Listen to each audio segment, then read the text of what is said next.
Dear student, soil mechanics की video series में आज हम कॉम्पैक्शन ऑफ सॉइल के बारे में डिस्कस करेंगे। कॉम्पैक्शन ऑफ सॉइल के इस वीडियो लेक्चर में हम निम्नलिखित टॉपिक को कवर करेंगे। ये टॉपिक हैं definition of compaction, definition of consolidation, comparative study of compaction and consolidation, reason behind compaction, advantage of compaction, compaction of cohesionless soil, compaction of cohesive soil and equipments for compaction. Soil compaction या compaction of soil. Compaction of soil एक ऐसी process होती है जिसमें यदि हम किसी soil मास पर यदि कोई स्टैटिक या डायनेमिक लोड अप्लाई करते हैं तो इस स्टैटिक या डायनेमिक लोड के एक्शन के कारण जो सॉइल मास के वॉइड्स में जो एयर प्रेजेंट होती है वो रिमूव हो जाती है। इस प्रोसेस को हम क्या बोलते हैं? कॉम्पैक्शन बोलते हैं।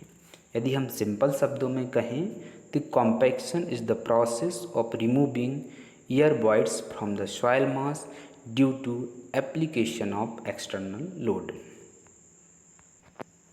सॉइल के कॉम्पैक्शन के कारण उसकी शियर स्ट्रेंथ इंक्रीज हो जाती है, स्टेबिलिटी इम्प्रूव हो जाती है, बियरिंग कैपेसिटी इम्प्रूव हो जाती है, कॉम्प्रेसिबिलिटी रिड्यूस हो जाती है।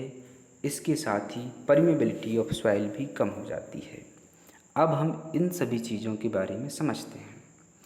चूँकि हम जानते हैं कि कोई भी लूज सॉइल होती है तो उसकी लोड कैरिंग कैपेसिटी क्या होती है? कम होती है। यदि हम उस सॉइल को कॉम्पैक्ट करके डेंस कर दिया जाए तो उस सॉइल की लोड कैरिंग कैपेसिटी इंक्रीज हो जाती है। ओके। दूसरा होता है इम्प्रूव स्टेबिलिटी। इम्प्रूव स्टेबिलिटी से मतलब होता है कि सॉइल में एक्सटर्नल लोडिंग के कारण किसी भी प्रकार का सेटलमेंट जनरेट ना हो, मतलब वो सॉइल एक्सटर्नल लोडिंग के लिए पूरी तरीके से स्टेबल हो।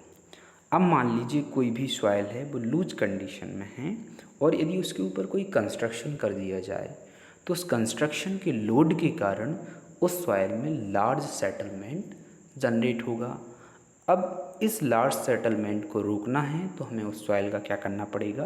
कॉम्पैक्शन करना पड़ेगा। चूँकि सॉइल का डेंसिफिकेशन हो चुका है कॉम्पैक्शन के कारण, और हम जानते हैं कि कोई भी सॉइल जितना कॉम्पैक्टेड होगा या जितनी उसकी डेंसिटी ज़्यादा होगी उसकी इस वजह से उसकी शियरिंग स्ट्रेंथ ज़्यादा होगी। और शियरिंग स्ट्रेंथ किससे संबंधित होती है? किसी भी सॉइल की बियरिंग कैपेसिटी ऑफ सॉइल से। यहाँ पे बियरिंग कैपेसिटी ऑफ सॉइल का मतलब होता है load carrying capacity of soil before failure. Reduce compressibility. हम जानते हैं कि कंप्रेसिबिलिटी किसी भी मटेरियल की एक ऐसी प्रॉपर्टी होती है जब उसके ऊपर एक कंप्रेसिव लोड अप्लाई किया जाए तो उस कंप्रेसिव लोड के एक्शन के कारण उसके वॉल्यूम में रिडक्शन हो जाता है या उसका वॉल्यूम कम हो जाता है। इस प्रोसेस को क्या बोलते हैं? अपन कंप्रेसिबिलिटी बोलते हैं। अब चूँकि हम सॉइल को पूरी तरीके से कॉम्पैक्ट कर चुके हैं, उसमें वाइड स्पेस ख़त्म हो चुका है, अब इसके ऊपर लोड अप्लाई करेंगे तो उसके वॉल्यूम में किसी भी प्रकार का रिडक्शन नहीं होगा। इस वजह से कॉम्पैक्टेड सॉइल का कंप्रेसिबिलिटी रिड्यूस हो जाती है। अब है लास्ट परमेबिलिटी ऑफ सॉइल। चूँकि हम जानते हैं कि परमेबिलिटी सॉइल की एक ऐसी प्रॉपर्टीज होती है जिसके थ्रू इनके पूरे स्पेस में से कोई भी लिक्विड फिल हो सकता है। इस प्रोसेस को क्या बोलते हैं? परमेबिलिटी। अब किसी भी सॉइल में जितना ज़्यादा पोर स्पेस या वॉइड्स होंगे उसकी परमेबिलिटी उतनी ज़्यादा होगी, और जितने कम वॉइड्स स्पेस होंगे उसकी परमेबिलिटी उतनी ही कम होगी। चूँकि हमने सॉइल को कॉम्पैक्ट कर दिया है और उसके वॉइड्स मिनिमाइज़ कर दिए हैं, अब चूँकि वॉइड्स मिनिमाइज हो गए हैं इस वजह से सॉइल की परमेबिलिटी भी कम हो जाएगी। कंसोलिडेशन। कंसोलिडेशन एक ऐसी प्रोसेस होती है जिसमें किसी भी सॉइल मास पर एक स्टैटिक कांस्टेंट लोड एक लार्ज या लॉन्ग ड्यूरेशन के लिए अप्लाई किया जाता है। उस स्टैटिक कांस्टेंट लोड के इफ़ेक्ट के कारण जो सॉइल मास में वाटर प्रेजेंट होता है उसका एक्सपल्सन हो जाता है। इस प्रोसेस को हम कंसोलिडेशन कहते हैं। या इसे हम सिंपल शब्दों में कहें तो कंसोलिडेशन एक ऐसी प्रोसेस है जिसमें वाटर को वॉइड से अलग किया जाता है। मतलब यदि किसी भी सॉइल पर एक कांस्टेंट लोड लॉन्ग ड्यूरेशन के लिए अप्लाई किया जाए तो उसके वॉइड्स में जो वाटर प्रेजेंट होता है उसका एक्सपल्सन हो जाता है। इस प्रोसेस को हम कंसोलिडेशन कहते हैं। कॉम्पैक्शन के केस में हम जो सॉइल मास के वॉइड्स में एयर प्रेजेंट थी उसको रिमूव कर रहे थे। कंसोलिडेशन के केस में जो सॉइल मास है उसके वॉइड्स में जो वाटर प्रेजेंट होता है उसको रिमूव करते हैं। अब बेसिक डिफरेंस या comparison between compaction and compaction and consolidation. Compaction एक इंस्टेनियस या क्विक प्रोसेस है। मतलब किसी भी सॉइल मास पर जैसे ही हम लोड अप्लाई करेंगे उसका कॉम्पैक्शन स्टार्ट हो जाएगा। लेकिन कंसोलिडेशन एक टाइम डिपेंडेंट प्रोसेस है। It take a long time to consolidate a soil. चूँकि कॉम्पैक्शन प्रोसेस में हम सॉइल मास से एयर को रिमूव करते हैं, इस वजह से कॉम्पैक्शन केवल पार्शियली सैचुरेटेड सॉइल के केस में या ड्राई सॉइल के केस में ही किया जा सकता है। Compaction is not possible in fully saturated soil. Consolidation हमेशा फुली सैचुरेटेड सॉइल के केस में ही अप्लाई होगा। यदि मान लीजिए कि कोई भी सॉइल क्या है, पार्शियली सैचुरेटेड है और उसके पर हमने एक कांस्टेंट लोड अप्लाई कर दिया एक लॉन्ग ड्यूरेशन के लिए, तो सबसे पहले वह लोड उसका क्या करेगा, कॉम्पैक्शन करेगा। मतलब पहले एयर को रिमूव कर देगा, देन कंसोलिडेशन की प्रोसेस स्टार्ट होगी। कॉम्पैक्शन में हम सॉइल का डेंसिफिकेशन एयर वॉइड्स को रिमूव करके करते हैं और कंसोलिडेशन में हम सॉइल का डेंसिफिकेशन वाटर वॉइड्स को रिमूव करके करते हैं। अब बहुत सारे स्टूडेंट्स के मन में एक प्रश्न उठता होगा कि आखिर हम सॉइल का कॉम्पैक्शन करते क्यों हैं, क्या आवश्यकता है कि हमें सॉइल का कॉम्पैक्शन करना पड़ता है। इसको हम एक एग्जाम्पल के थ्रू समझते हैं। मान लीजिए कि कोई सॉइल लूज कंडीशन में है या लूज स्टेट में है। यदि सॉइल लूज स्टेट में है तो इसका मतलब है कि उस सॉइल मास में ज़्यादा वॉइड्स अवेलेबल हैं। ज़्यादा यदि वॉइड्स अवेलेबल हैं, इसका सीधा संबंध होता है कि उस वॉइड्स सॉइल की वॉइड रेशियो और पोरोसिटी ज़्यादा है। अब यदि किसी भी सॉइल पोरस होती है या उसका वॉइड रेशियो ज़्यादा होता है तो उसका सीधा संबंध होता है कि उसकी शियर स्ट्रेंथ या बियरिंग कैपेसिटी ऑफ सॉइल कम होगी। अब हम उस जगह पे क्या करना चाहते हैं, कोई कंस्ट्रक्शन करना चाहते हैं। तो कंस्ट्रक्शन करना है तो उस सॉइल की इतनी स्ट्रेंथ होनी चाहिए कि वो उस लोड को रेसिस्ट कर सके। यानी हम उस सॉइल की बियरिंग कैपेसिटी को इम्प्रूव करना चाहते हैं। अब सॉइल की बियरिंग कैपेसिटी कैसे इम्प्रूव होगी, इसका सबसे आसान तरीका है कि उस सॉइल का कॉम्पैक्शन कर दिया जाए। जब कॉम्पैक्शन कर दिया जाएगा तो सॉइल कैसी हो जाएगी, डेंस हो जाएगी। उसमें मिनिमम वॉइड स्पेस बचेगा और मिनिमम वॉइड स्पेस होगा तो सॉइल की वॉइड रेशियो भी कम हो जाएगा। जिस वजह से यदि किसी भी सॉइल का वॉइड रेशियो कम होता है यानी वो डेंस सॉइल है और डेंस सॉइल की शियर स्ट्रेंथ मैक्सिमम या ज़्यादा होती है और शियर स्ट्रेंथ ज़्यादा होने के कारण सॉइल की बियरिंग कैपेसिटी भी इंक्रीज हो जाती है। दूसरा कारण, यदि लूज स्टेट में कोई भी सॉइल है, मान लिया कि वो इतनी उसकी बियरिंग कैपेसिटी है वो लोड को रेसिस्ट कर सकती है, लेकिन यदि हम उसके ऊपर कोई कंस्ट्रक्शन करेंगे तो वो चूँकि लूज स्टेट में है और उस लूज सॉइल को लेटरल डायरेक्शन में किसी ज़्यादा कन्फाइनमेंट नहीं मिलेगा। मतलब जैसे ही उसके ऊपर कोई भी स्ट्रक्चर बनाया जाएगा तो वो लेटरल डायरेक्शन में स्प्रेड हो जाएगी और वर्टिकल डायरेक्शन में इसमें क्या हो जाएगा, सेटलमेंट होगा। अब हम किसी भी स्ट्रक्चर में सेटलमेंट तो चाहेंगे नहीं, तो यदि हम किसी भी सॉइल में स्ट्रक्चर के कारण होने वाले सेटलमेंट को रोकना चाहते हैं तो हमें उस सॉइल का क्या करना पड़ेगा, कॉम्पैक्शन करना पड़ेगा।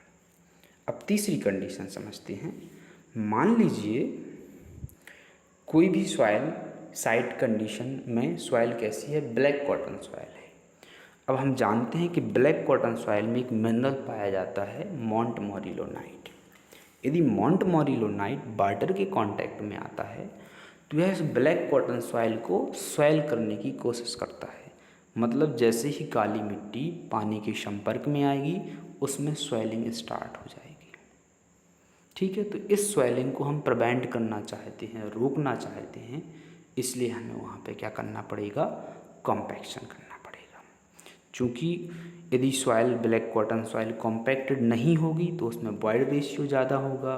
यदि वॉइड रेशियो ज़्यादा है मतलब उसमें ज़्यादा स्पेस अवेलेबल है उस सॉइल में वाटर को स्टोर करने के लिए, और जितना ज़्यादा उसमें वाटर स्टोर होगा उतना ही ज़्यादा उसमें क्या हो जाएगी, स्वेलिंग होगी।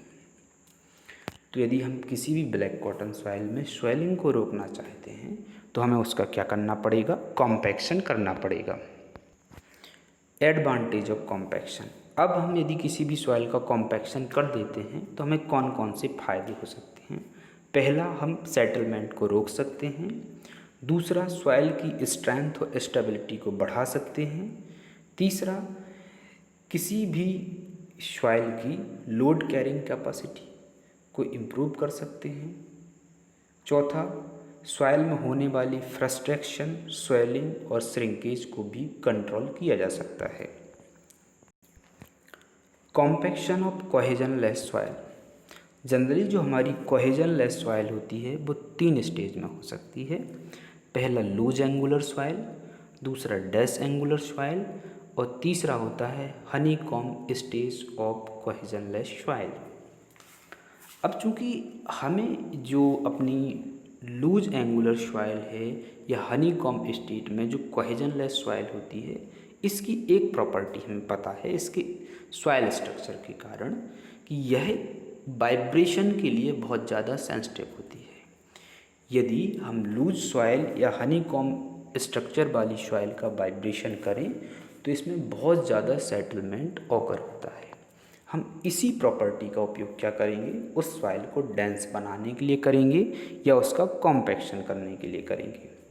तो यदि कोई भी लूज और हनीकॉम्ब स्टेज में सॉइल है कोहेजनलेस तो उसका हम कॉम्पैक्शन वाइब्रेशन के द्वारा करते हैं।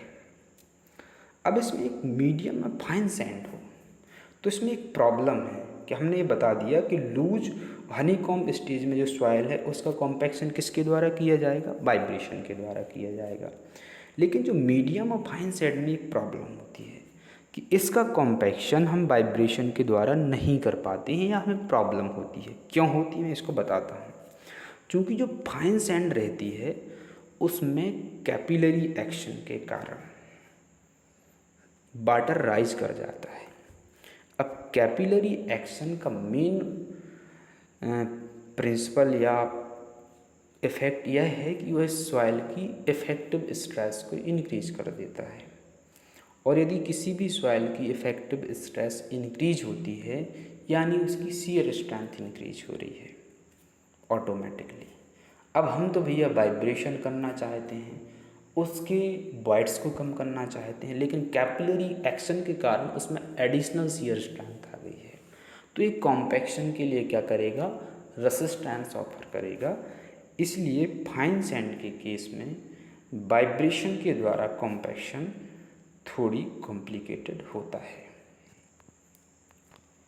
अगर हमारी कोहेजनलेस सॉइल ड्राई है या सबमर्ज्ड कंडीशन में है तो उसका कॉम्पैक्शन वाइब्रेशन के द्वारा किया जा सकता है।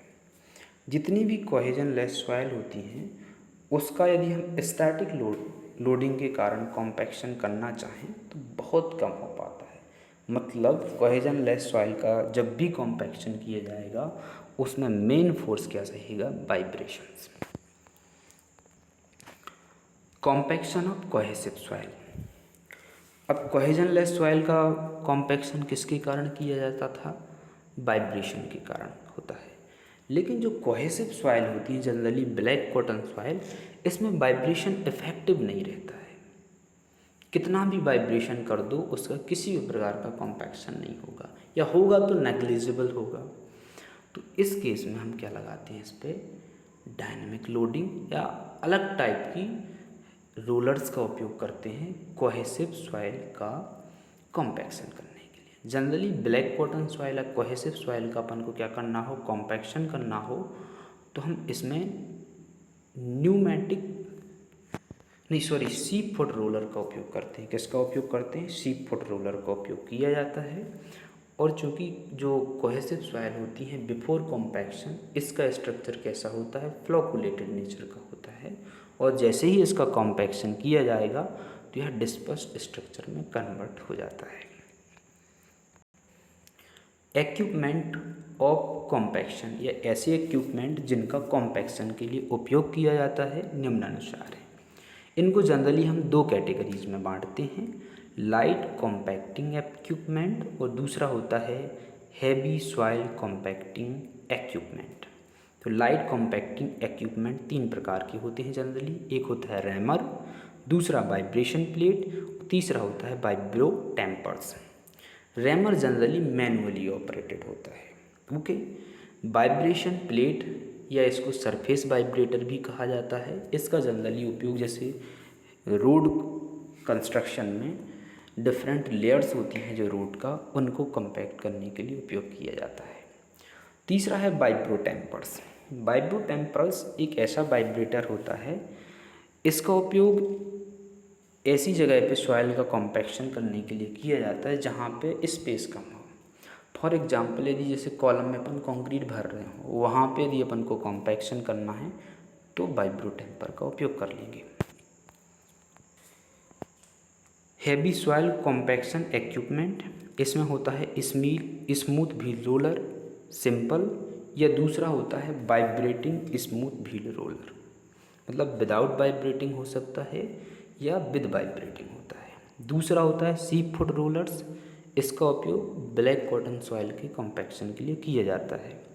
तीसरा होता है न्यूमेटिक टायर्ड रोलर, इसका उपयोग cohesive soil as well as non cohesive soil के लिए किया जाता है।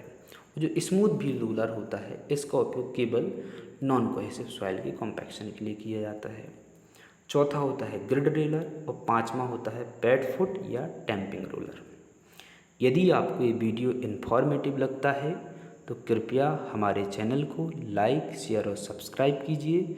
साथ ही बेल आइकॉन को प्रेस कीजिए ताकि नया वीडियो आने पर आपको नोटिफिकेशन प्राप्त हो सके। धन्यवाद।